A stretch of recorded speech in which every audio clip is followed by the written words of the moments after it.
नमस्कार दोस्तों, आप सभी का स्वागत है। दोस्तों, आज के इस कहानी के जरिए मैं मन को वश में करने के लिए क्या करें बुद्ध की कहानी शेयर करके आपको बताने वाला हूँ कि आप मन को वश में करने के लिए क्या कर सकते हैं। तो बिना समय को गंवाए चलिए जानते हैं कि हम सब मन को वश में करने के लिए क्या कर सकते हैं। अगर आप इस कहानी के पीछे के तर्क को समझ लें तो आपका दिमाग काबू में हो सकता है।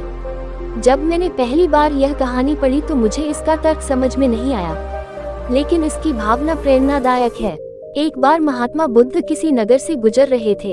बुद्ध की नजर एक कपड़ा व्यापारी पर पड़ी जो उदास और निराश दिख रहा था। बुद्ध उसके पास गए और पूछा, हे भक्त, तुम इतने दुखी क्यों हो? यदि आप मुझे अपनी चिंता के बारे में बताएं तो मैं आपकी मदद कर सकता हूँ। कपड़ा व्यापारी ने बुद्ध को प्रणाम किया और उन्हें अंदर आमंत्रित किया। व्यापारी ने कहा कि जब से मेरी पत्नी की मृत्यु हुई है तब से मेरे छोटे बेटे की देखभाल के लिए घर पर कोई नहीं है, इसलिए मैं हमेशा उसे अपनी दुकान पर लाता हूँ। लेकिन वह मेरी दुकान पर आने वाले हर ग्राहक की पगड़ी उतार देता है और कभी कभी उनका बैग उठाकर बाहर फेंक देता है। मैंने डाटा को बहुत समझाने की कोशिश की, लेकिन वह नहीं समझा।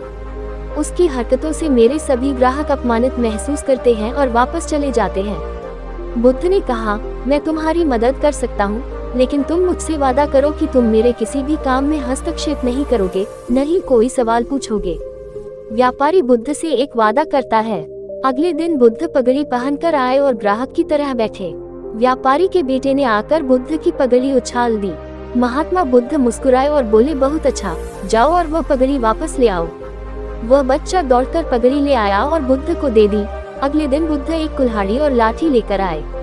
लड़के ने फिर पगड़ी उछाली। बुद्ध ने लड़के को एक कुल्हाड़ी और लकड़ी दी और कहा, जाओ इस लकड़ी को काटो।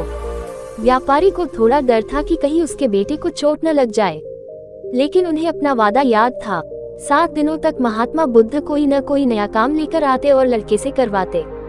जल्द ही लड़का भूल गया कि उसे किसी की पगड़ी उछालनी है। व्यापारी बहुत खुश हुआ और बुद्ध को धन्यवाद दिया। मैं जानता हूँ कि इस कहानी और मन के नियंत्रण के बीच कोई विशेष संबंध नहीं है, लेकिन पहले आप इस तर्क को समझ लें।